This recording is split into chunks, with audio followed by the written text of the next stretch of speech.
सुदामा जी का एक नियम था कि वो 5 घर पूजा करते थे और ब्राह्मण का एक नियम ऐसा ही होना भी चाहिए। 5 घर पूजा करते थे। और देखिए, कभी भी ब्राह्मण से पूजा कराइए तो उसको दक्षिणा अवश्य दीजिए। यदि आप दक्षिणा नहीं देते हैं तो पूजा सफल नहीं होती। किसने कहा है? भगवान श्री कृष्ण ने स्वयं कहा है कि यदि आप पूजा कराते हैं और दक्षिणा नहीं देते हैं तो उसमें आपकी सफलता नहीं है। जब तक ब्राह्मण आपके घर से खुश होकर के नहीं गया, यानी कि आपको कभी भी इस पूजा का फल प्राप्त नहीं होगा। और सुदामा जी जब पूजा करते हैं, लोग उन्हें दक्षिणा नहीं देते तो उनकी संतान भूखी और प्यासी रह जाती है। सुदामा जी पूजा करके आते हैं रोज, लेकिन उन्हें कहीं भी दान दक्षिणा नहीं मिलती है। 5 घर पूजा करते, उनका नियम पक्का है। आज घर की ओर जा रहे हैं तो महाराज विचार करते हुए जा रहे हैं कि आज भी मेरे बच्चे भूखे और प्यासे लेटे होंगे और मैं आज भी जा रहा हूँ, कुछ भी उनके लिए लेकर के नहीं जा रहा हूँ। बड़ा मन के अंदर दुख है। आज महाराज विचार कर रहे हैं, नीचे नहीं देख रहे हैं, ठेस लगती है और नीचे गिर जाते हैं। नीचे गिरे तो पैरों में चोट लगती है। आज जैसे ही घर पहुंचे, रक्त बह रहा है। सुशीला ने जैसे ही देखा, सुशीला रो उठी, तड़प उठी, भाग करके जाती है, दीपक लेकर के आई और तेल लगाने लगती है। सुदामा जी कहते हैं, अरे वो पागल, ये तो घाव हैं, ये तो भर ही जाएंगे, लेकिन ये जो दीपक लेकर के आई है, कन्हैया के आगे दीपक जलाना पड़ेगा।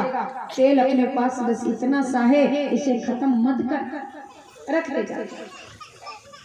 और सुशीला को क्रोध आ गया और सुशीला ने कहा कि यदि इतने ही नियम के आप पक्के हैं तो भगवान आपकी ओर क्यों नहीं देखता?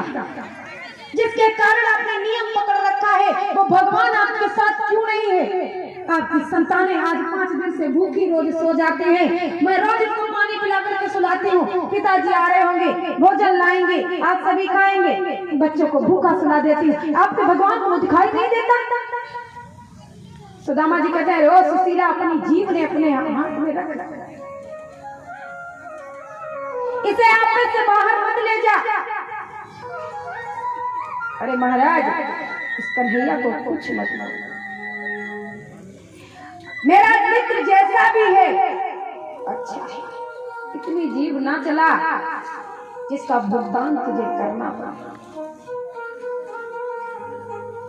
मेरा मित्र जैसा भी है और मैंने जो नियम पकड़ रखा है, और ना तो मैं उन नियमों को छोड़ूंगा और ना ही मैं अपने कन्हैया को कभी छोड़ूंगा। वो जैसा भी है मेरा मित्र है और कन्हैया के बारे में मैं एक भी लफ्ज नहीं सुनूंगा। सुशीला कहती है कि ठीक है, मत सुनिएगा, और जाकर के क्रोध में आकर के लेट जाती है। आज महाराज जैसे ही सुशीला लेटती है, आज नींद तो सुदामा जी को नहीं आ रही है क्योंकि घाव में दर्द बहुत ज्यादा है। भगवान ने देखा तो आज भगवान तड़प उठते हैं और रो रहे हैं। रुक्मणी ने कहा कि आप जाइए, अपने मित्र की मदद क्यों नहीं करते, उनको सब कुछ दे क्यों नहीं देते? भगवान श्री कृष्ण ने कहा कि यदि आज मैंने सुदामा को बैठे बैठे घर पर दे दिया तो लोग बड़े निकम्मे हैं, दुनिया में बैठे बैठे मांगेंगे और मुझको ताना मारेंगे कि वो मित्र था, उसको बैठे बैठे दे दिया, और हम तेरे दरवाजे पर भी आते हैं तब भी नहीं देता। लोग आलसी हैं, घर में ही बैठे रहेंगे और सुदामा की भांति मांगेंगे। सुदामा को बैठे बैठे नहीं दे सकता। यदि सुदामा मेरी ओर एक बार आ जाए तो उसके जीवन में खुशियां ही खुशियां भर दूंगा, कुछ भी कमी नहीं छोड़ूंगा, लेकिन आना पड़ेगा, बिना आए कुछ भी नहीं दे सकता। मैं इन नियमों से बंधा हुआ नहीं दे सकता। आज महाराज कन्हैया से रहा नहीं गया और माखन का कटोरा लेकर के रात्रि में जाकर के सुदामा के पास बैठ करके उनके घाव पर माखन लगाने लगे। जैसे ही घाव पर माखन लगाया, सुदामा जी ने सोचा कि आकर के सुशीला फिर से घाव पर तेल लगा रही है। आंख बंद किए, कहते हैं सुदामा, कह रहे हो सुशीला, मैंने तुझे कितना समझाया, ये तेल खत्म हो जाएगा, कन्हैया के आगे दीपक कैसे जलेगा, फिर उनके आगे अंधेरा रहेगा। तू जा। सुशीला ने कहा मैं लेटी हूँ, मैं आई ही नहीं आपके पास। सुदामा जी उठते हैं, जैसे ही महाराज उठे तो पास में कोई भी नहीं है, लेकिन घाव पर माखन लगा हुआ है। सुशीला से कहा देख तेरी जीभ महाराज ऐसी चली जो कन्हैया को मेरी कुटिया में आना पड़ा।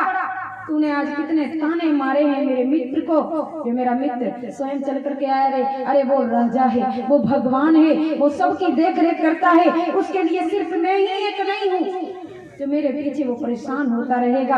आज तेरे कारण उसको आना पड़ा। सुशीला हाथ जोड़कर बैठती है, कहती है कि बच्चों की भूख और पति की चोट देखकर मैं अपने पर काबू ना पा सकी और मैं बोल बैठी, लेकिन मेरा ऐसा कोई भाव नहीं है, मैं ऐसा कुछ भी नहीं चाहता,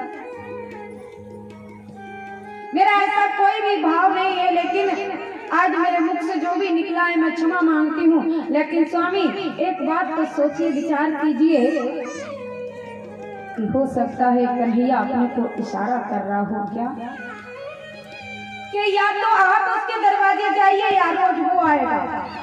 आप क्या चाहते हैं, वो राजा होकर के रोज आपके दरवाजे आए कि आप उसके दरवाजे जाएंगे? सुदामा जी कहते हैं कि मैं जाऊंगा। यदि ऐसी बात है तो मैं अपने मित्र को परेशान होते हुए नहीं देख सकता, मैं स्वयं आऊंगा, मैं आऊंगा। हे कन्हैया तेरे दरवाजे पर मैं आता ठीक लगूंगा, लेकिन तू आए ये ठीक नहीं है।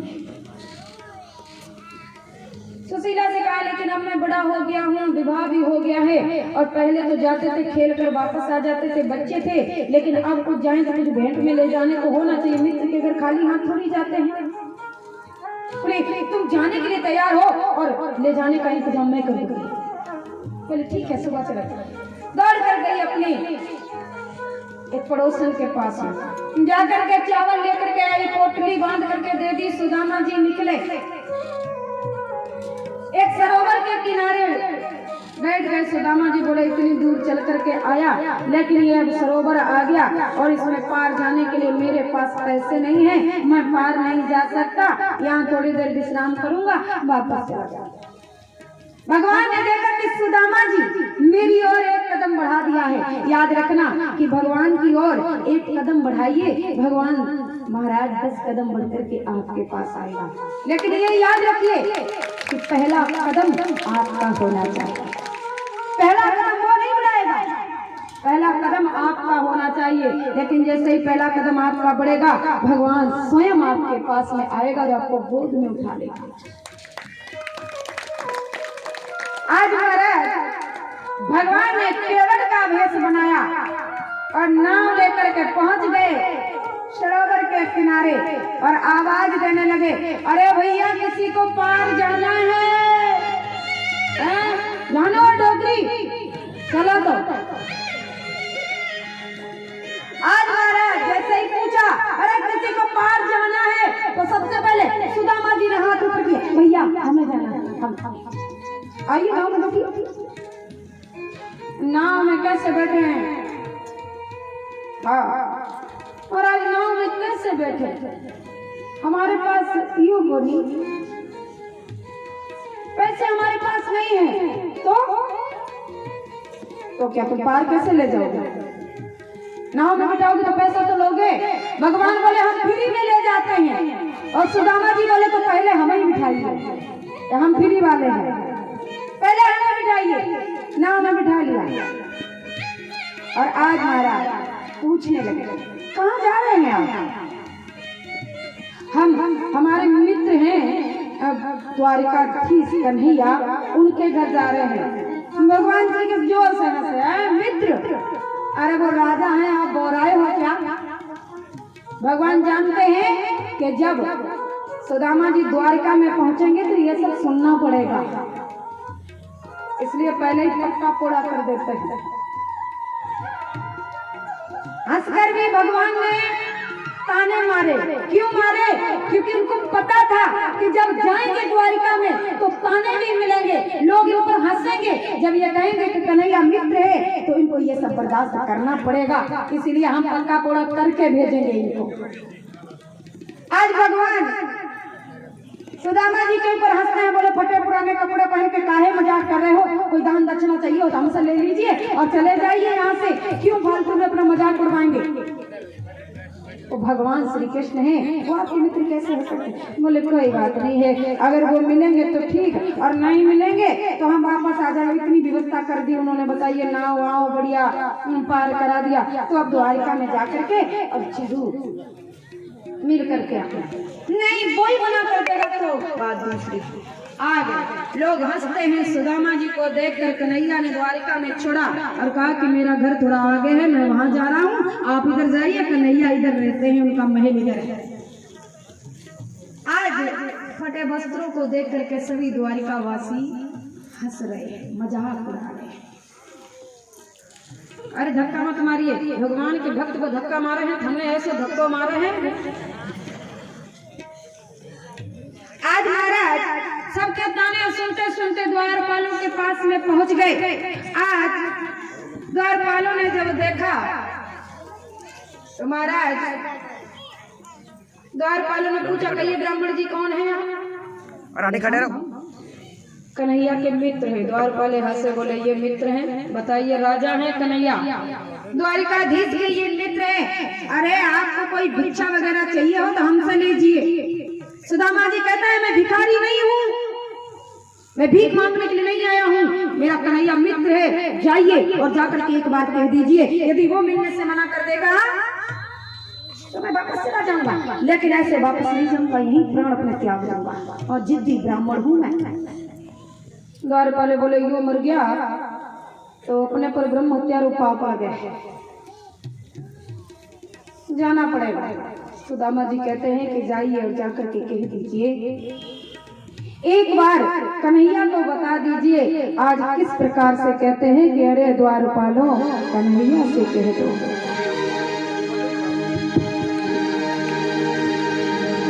देखो देखो ये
से नाम है सुदामा, न सर पे है पगड़ी न तन पे है जामा, बता दो कन्हैया से नाम है सुदामा। सर पे है पगड़ी न तन पे है जामा, बता दो कन्हैया से नाम है सुदामा। हो बता दो कन्हैया से नाम है सुदामा। मोहन से जा करके कह दो, एक बार मोहन से जा करके कह दो, मिलने सुदामा करीब आ गया है, मिलने सुदामा करीब आ गया है।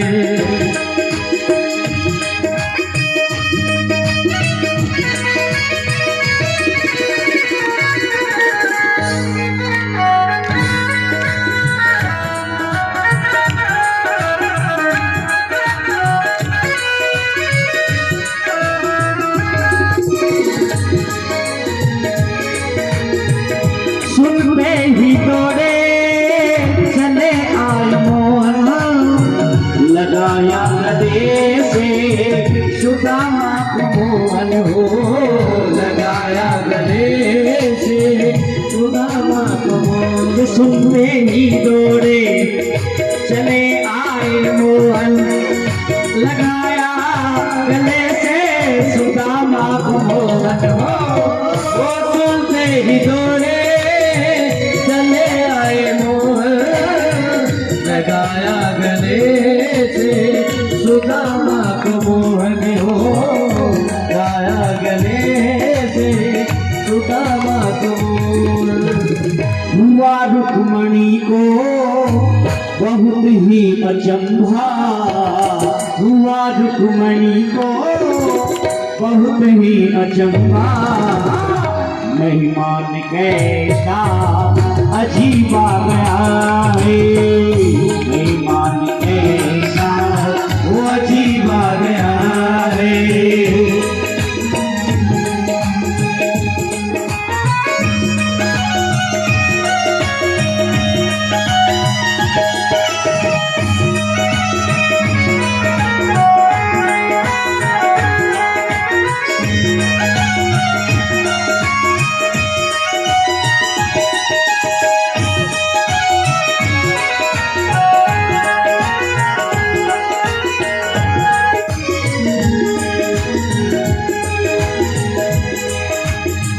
बराबर में अपने सुदामा बैठाए, चरण आंसुओं से शाम में धुलाए हो, चरण आंसुओं से शाम में धुलाए।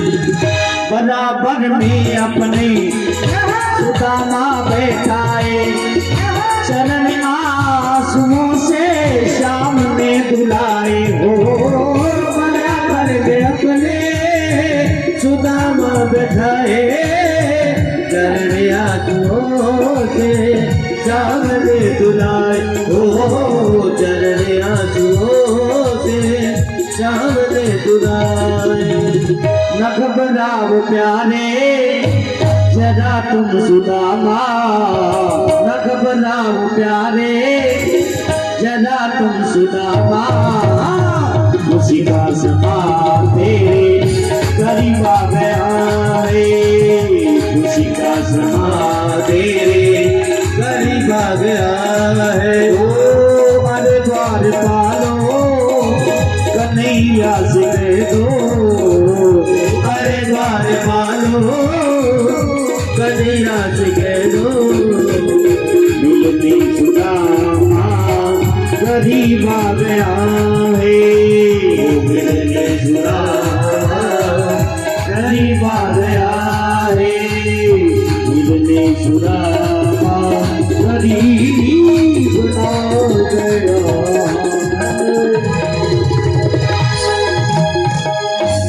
बोलिए ठाकुर जी महाराज की। आज महाराज कन्हैया ने अपने गले से लगाया, सुदामा जी को अपने ऊंचे आसन पर बिठाया और आज महाराज उनके पैरों को धुला, तो उनके पैरों के छाले देख करके आज रोते हैं, बिलखते हैं। आज अपनी शान शौकत को देख करके कहते हैं कि धिक्कार है मेरी शान शौकत पर। महाराज मेरे मित्र की ऐसी दशा है और मैं को राजा बना बैठा हूँ। आज महाराज रो रो कर उनके पैरों को धुलते हैं। आज महाराज सुदामा के पास में बैठ करके कन्हैया पूछ रहे हैं कि ये सुदामा आप कैसे हैं?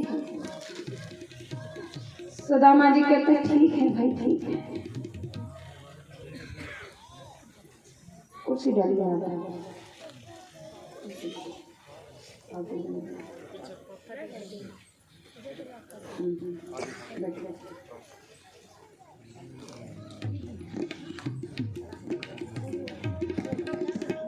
आज कन्हैया पूछ रहे हैं सुदामा आप कैसे हैं?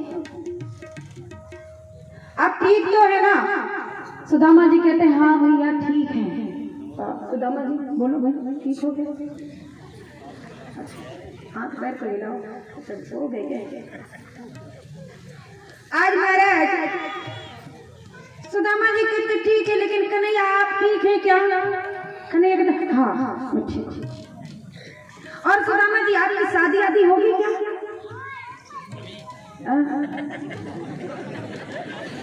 अपनी नीति क्यों बतावा है?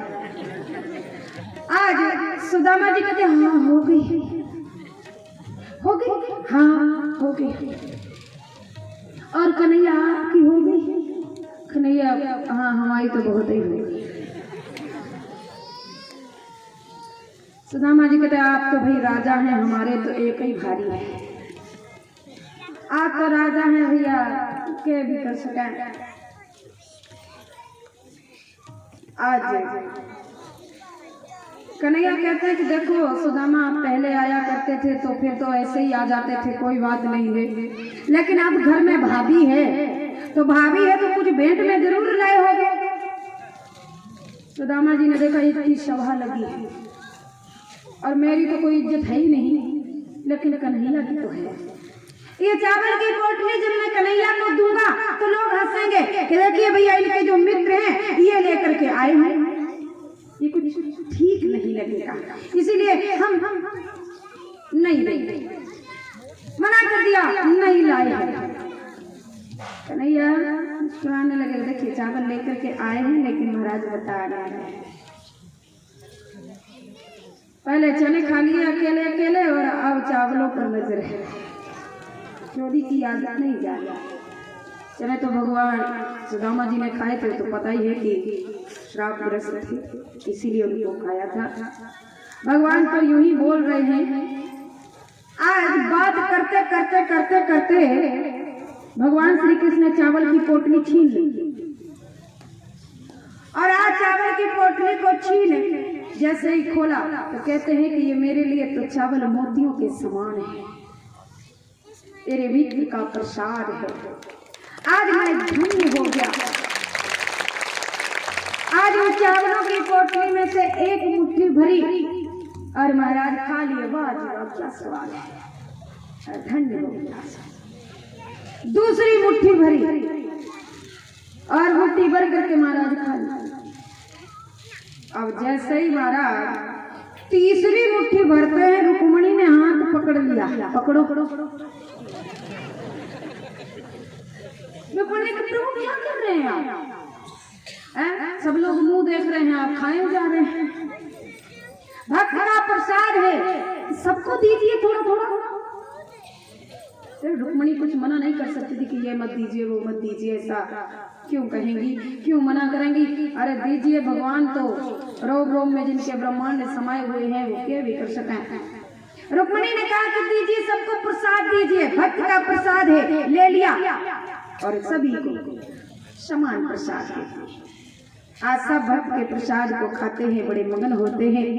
आज कन्हैया कहते हैं सुदामा जी आप भोजन कीजिए। 56 प्रकार का भोजन लगवाया, बड़े प्रेम बड़े भाव से सुदामा जी ने भोजन किया।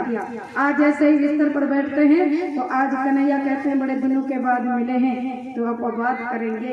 आज बैठ गए, बात करने लगे। बताइए सुदामा जी, घर में सब बच्चे ठीक तो हैं?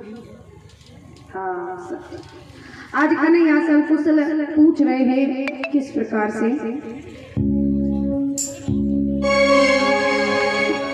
बता मेरे यार सुदामा रे, भाई घने दिना में आए। बता मेरे यार सुदामा रे, भाई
सुशीला बैठे बैठे सुदामा जी से बात कर रहे हैं। बात करते करते करते करते करते करते सुबह हुआ।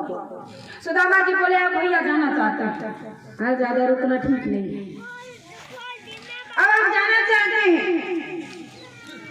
कन्हैया बोले कुछ दिन और रुकते तो अच्छा लगता, इतने दिनों के बाद आए। बोले अब नहीं, अब जाना ही ठीक है। कहा कि कोई बात नहीं है, जाइए, लेकिन सबको मेरे घर में जितने हैं उनको आशीर्वाद देते हुए जाइए, और परिवार छोटा थोड़ी है। 16,108 रानियां हैं, उनके बच्चे भी हैं। अब तो लाइन लगी। हाँ, अब महाराज लाइन लगी है और आशीर्वाद के लिए आ रही है। सबसे पहले रुक्मणी आई। हाँ, आशीर्वाद ले लेते हो। अब महाराज आशीर्वाद लेने के लिए सुदामा जी आशीर्वाद दे रहे हैं। सौभाग्यवती भव, सौभाग्यवती भव, सौभाग्यवती भव, सौभाग्यवती भव, सौभाग्यवती भव। अब महाराज थक गए, कितनी पत्नियां ही हैं, क्या करें, थक गए। अब महाराज मुंह से सिर्फ निकल रहा है भव भव भव भव भव भव भव। अब थोड़ी देर बाद भव भी निकलना बंद हो गया। एक तो दुबले पतले तो हैं, भव भी निकलना बंद हो गया। अब कन्हैया से कहते, कन्हैया तुम ऐसा करो कि हम तुम्हें आशीर्वाद देते हैं, तुम सबने दे दीजिए, आना छुट्टी था। अब बता कि ठीक है, आप जाइए। सुदामा जी जाइए, चलो चलो। आज सुदामा जी चले। कन्हैया बोले देखिए हमारे मित्र की खूबी देखिए। मित्र इतना धनवान है लेकिन उसे लालच नहीं है कि मांगे, और ना कोई चलन है। ऐसा हमारा मित्र। सुदामा जी जैसे ही अपने नगर में पहुंचे तो नगर में जैसे ही पहुंचते हैं क्या देखा, झोपड़ी गायब। नगर में बढ़िया बढ़िया सुंदर सुंदर हवेली बनी है। सुदामा जी बोले भैया बहुत छलिया, पत्नी जिद करके रह गई इसलिए गए, और अपनी तो इतनी पत्नियां और हमारी एक थी वो भी गायब। यहाँ तक कि झोपड़ी भी गायब, बच्चे भी गायब, सब चले गए। हमारा कहते हैं कि अब कहाँ ढूंढेंगे पत्नी, कोई सेठ आया, हवेली बना ली और झोपड़ी हमारी गिरा दी।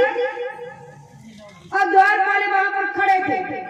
अब जैसे ही पहुंचे जहां पर झोपड़ी थी वहां एक हवेली है, और जहाँ पर पहरेदार खड़े हैं। बोले भैया यहाँ पर हमारी झोपड़ी थी। बोले पता नहीं तो ये हवेली किसकी है? कि कोई सुदामा नाम के सेठ है, ये हवेली उनकी है। तो सुदामा नाम हमारा है लेकिन हवेली हमारी नहीं, झोपड़ी जरूर हमारी थी। बोले पता नहीं, हम तो नाम से अपने सेठ को जानते हैं, अभी देखा तो हमने भी नहीं देखा। आवाज सुनाई दी अंदर सुशीला को। आज आरती की थाल लेकर के दरवाजे पर खड़ी हुई। एक बार तो सुदामा जी ने पहचान ही नहीं पाया कि फटे वस्त्रों में छोड़ कर गए थे, आज राजसी वस्त्र में खड़ी, पहचान नहीं पाया। सुशीला तिलक लगाती है, आरती करती है। सुदामा जी बोले कि महाराज तू ये सब कुछ पाकर के खुश है? अरे छलिया के दरवाजे पर मैं गया था, मैं क्या मांगने के लिए गया था? मैं भिखारी नहीं हूँ। मैं उसके दरवाजे पर गया, मैंने एक बार भी अपने लफ्ज से उससे कुछ मांगा नहीं, फिर भी उसने ये सब मुझे क्यों दिया? ये सब देने की जरूरत नहीं थी। सुशीला कहते हैं कि भगवान ने ये सब अपने बच्चों को दिया है, अपने बच्चों ने बड़ी भूख सहन की है। सुदामा जी कहते हैं रोज सुशीला अगर महलों में भजन होते तो राजा जंगलों में क्यों भटक रहे होते? उनके पहले से ही महल थे, लेकिन परमात्मा महलों में नहीं मिला करता है। सुशीला कहती है अगर भाव रहे तो भगवान महलों में भी मिल सकता है। भाव जगाइए, धन आए तो किसने कहा कि घमंड करना चालू कर दीजिए? धन आया लेकिन अपने को वैसा ही रखिए जैसे पहले। समान रहिए, यदि समान रहेंगे तो धन टिका रहेगा, समान नहीं रहेंगे तो धन जैसे आया है वैसे अपने जाने की रास्ता भी, कई रास्ते ऐसे होते हैं जिनसे धन वापस नहीं जाता है। घमंड मत कीजिए, धन आया तो इसमें घमंड की बात नहीं है। यदि आप चाहें तो महल में बैठकर भी भगवान को प्राप्त कर सकते हैं। सुदामा जी ने महल में बैठ करके और सिर्फ भगवान का भजन किया और परमात्मा के चरणों में लीन हुए, परमात्मा को प्राप्त। आज महाराज भगवान सभा में बैठते हैं।